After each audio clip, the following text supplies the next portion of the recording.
हे मुळात 18 आणि 20 ऑक्टोबर वेगवेगळ्या प्रतिष्ठित चॅनलला आणि सर्व माध्यमांमध्ये बेलापूर विधानसभेच्या आमदार मंदाताई म्हात्रे यांनी थेट विधान केलं होतं की नवी मुंबईमध्ये निवडणूक आयोगाचे अनेक अधिकारी हे पैसे घेऊन नाव नोंदणी करतात। मला वाटतं मंदाताई म्हात्रे एका संविधानिक पदावरती आहेत आणि त्यांनी असा आरोप करणं किंवा विधान करणं हे अतिशय गंभीर आहे। ज्या पद्धतीने सन्माननीय राजसाहेब ठाकरे असतील, सन्माननीय उद्धव साहेब असतील आणि संपूर्ण महाविकास आघाडी विरोधी पक्ष या सतत मतदार यादीतल्या घोळांबद्दल बोलतोय, अशा वेळी सत्ताधारी आमदाराने हे बोलणं, मला वाटतं हे विधान निवडणूक आयोगाने आणि पोलिसांनी घेणं गंभीरपणे गरजेचं आहे। आज आम्ही पोलीस आयुक्तांना एक निवेदन आणि पत्र दिलंय की या विधानाची तात्काळ दखल घेऊन आपण ते संबंधित अधिकारी कोण आहेत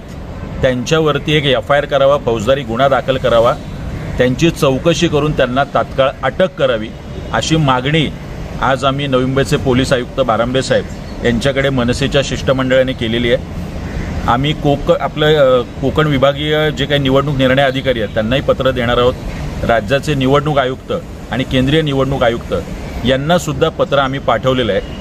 या प्रकरणाची सखोल चौकशी झाली पाहिजे आणि कुठले अधिकारी आहेत आणि त्यांनी कुठल्या नावांची नोंदणी केलेली आहे। मला आठवतंय सप्टेंबर-ऑक्टोबर 2024ला ज्यावेळी नवी मुंबईत कुठलाही राजकीय पक्ष आणि कुठलाही उमेदवार बोलत नव्हता, त्यावेळी मनसे म्हणून मी बोललो होतो की 15,000 दुबार नावं बेलापूर विधानसभेत आणि 18,000 बोगस नावं आहेत। आजही अद्यापही त्यातली कुठलीही नावं डिलीट झालेली नाहीत। जर अशा पद्धतीने ही नावं घुसवली जात असतील, कर्नाटकचा संदर्भ आपण पाहिला आहे की 80 रुपये एक नावं डिलीट करायला, त्याच पद्धतीचा घोळ जर नवी मुंबईतल्या निवडणूक प्रक्रियेत असेल तर याची सखोल चौकशी झाली पाहिजे।